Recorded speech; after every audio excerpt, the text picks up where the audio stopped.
Gálatas capítulo 4, versículo 1 al 7. Empecemos.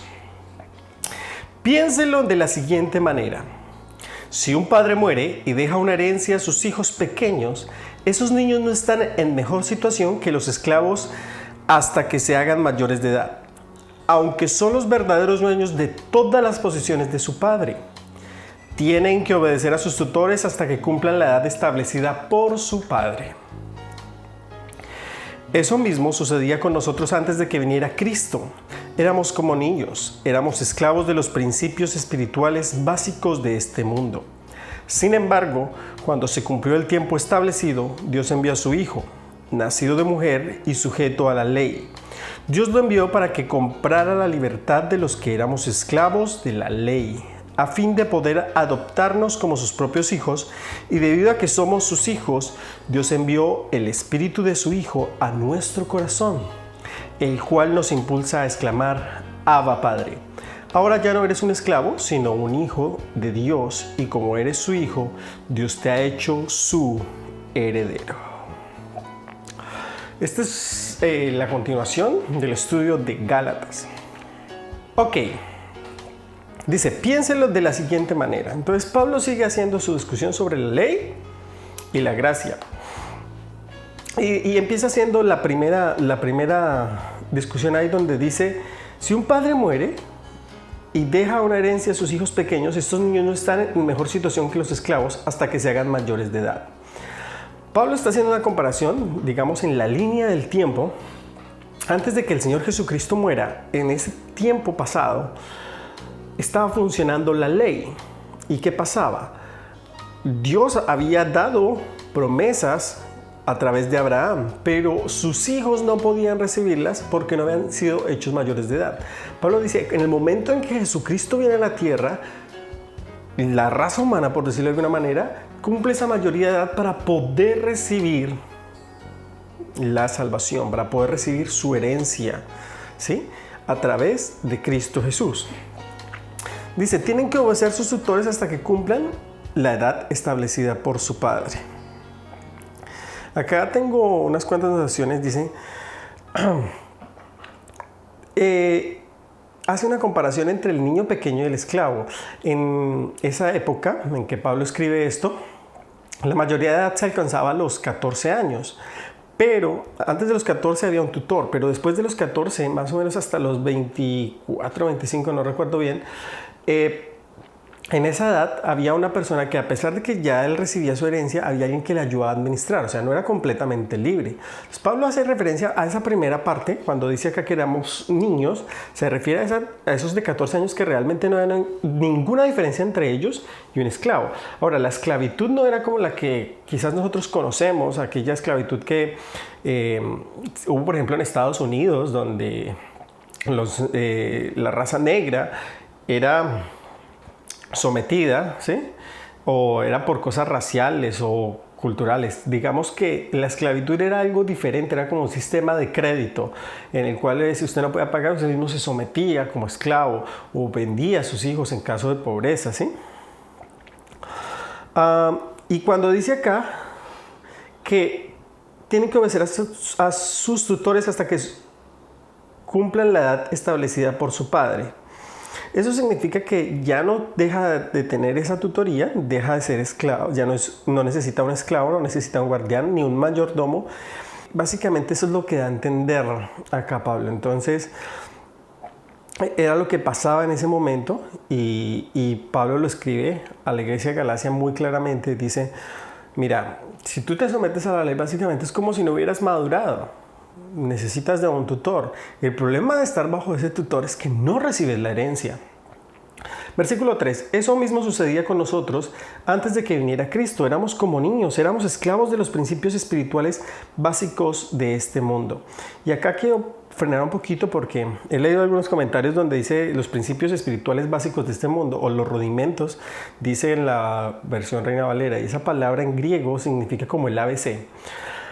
Y acá dice, éramos esclavos. Pablo se incluye. Como les decía en los anteriores videos, Pablo le está escribiendo a los judíos que se habían convertido en la iglesia de Galicia Y a ellos les está escribiendo esta carta, básicamente es el principal enfoque porque ellos estaban regresándose a la ley.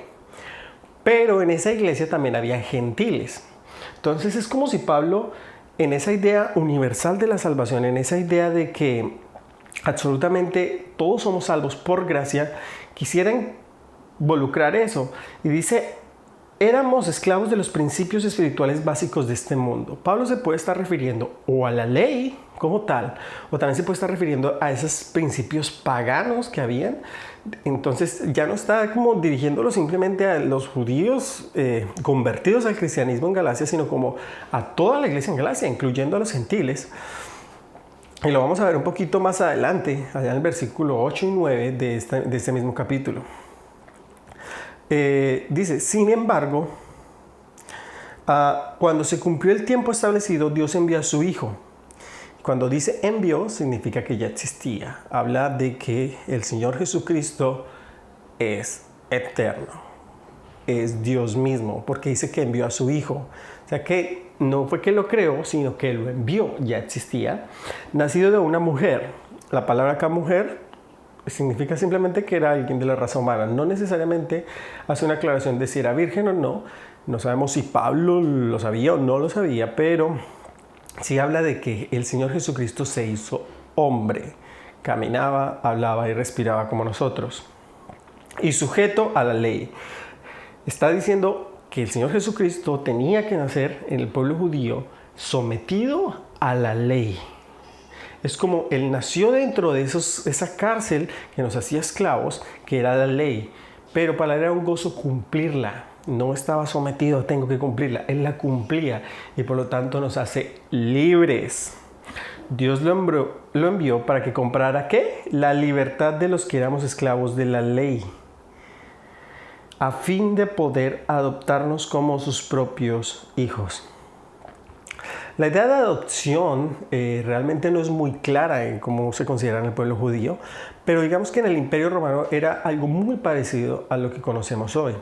Se podían adoptar niños, no necesariamente que venían de su propia familia. En el pueblo de Israel, la única idea como de adopción que había era, por ejemplo, cuando moría el hermano o el familiar, y los niños quedaban huérfanos, él los tomaba, pero había cierto parentesco sanguíneo.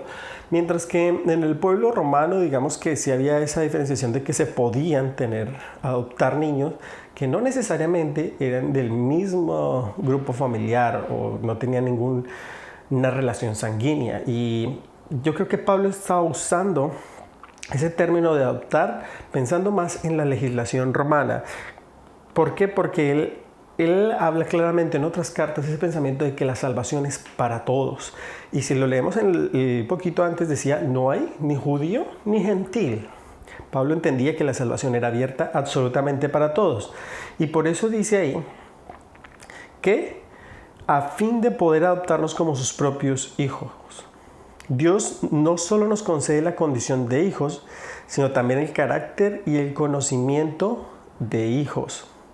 ¿Por qué? Porque en el versículo 6 dice, y debido a que somos sus hijos, o sea, en razón de que somos sus hijos, Dios envió al Espíritu de su Hijo a nuestro corazón. O sea, no solo nos hace hijos, sino que también envía el Espíritu de Hijo, o sea, nos hace entender y nos ayuda a conocer que somos hijos. O sea, cuando tú recibes al Señor Jesucristo en tu corazón, ya eres hijo. Y inmediatamente después empiezas a entenderlo, empiezas a asimilarlo, empiezas a sentirte realmente hijo. Porque dice que envía el Espíritu de su Hijo a nuestro corazón, el cual nos impulsa a exclamar, Abba, Padre. Abba, Padre. Esta palabra, Abba, Padre, es una relación íntima. Y significa que había una relación íntima. Era la manera en que llamaban los niños a sus papás, pero no en cualquier lugar, sino dentro del hogar. No era como afuera que se le decía padre, de una manera más respetuosa, o el señor de la casa, sino era una relación de afecto, cuando tú demuestras afecto. Digamos que en términos colombianos o no sé cómo se llama en otros países latinoamericanos, es como decirle papito, pero con ese sentimiento de amor. Versículo 7. Ahora ya no eres un esclavo, sino un hijo de Dios, y como eres su hijo, Dios te ha hecho su heredero. Entonces Pablo ya abre la puerta completamente, no solo a los judíos, sino también a los gentiles. Dice, somos adoptados, estamos básicamente en la misma posición. Fuera de la ley o fuera de una religión pagana, estábamos esclavos de un sistema que estaba en este mundo, un sistema que no nos permitía ser hijos de Dios. En el momento en que recibes al Señor Jesucristo en tu corazón, ahora eres hijo, y como eres hijo, automáticamente eres su heredero. Y como decía al final del capítulo 3, puedes recibir esa promesa que le hizo Dios a Abraham. Así que Pablo lo único que hace acá es reforzar la misma idea. Es únicamente a través de Cristo que somos hechos hijos de Dios. Así que si no lo has hecho, te invito a que lo hagas hoy. Donde te encuentres, repite conmigo: amado Jesús, reconozco que tú eres Dios, que moriste y resucitaste. Te pido que perdones mis pecados. Escribe mi nombre en el libro de la vida. En el nombre de Jesús. Amén. Gracias por ver este video. Te invito a que lo compartas. Acá están los videos anteriores si no los has visto. Y cualquier comentario o cualquier cosa, no duden en escribirme, visitar el website lacasa.tv y dejen sus comentarios. Que Dios los bendiga.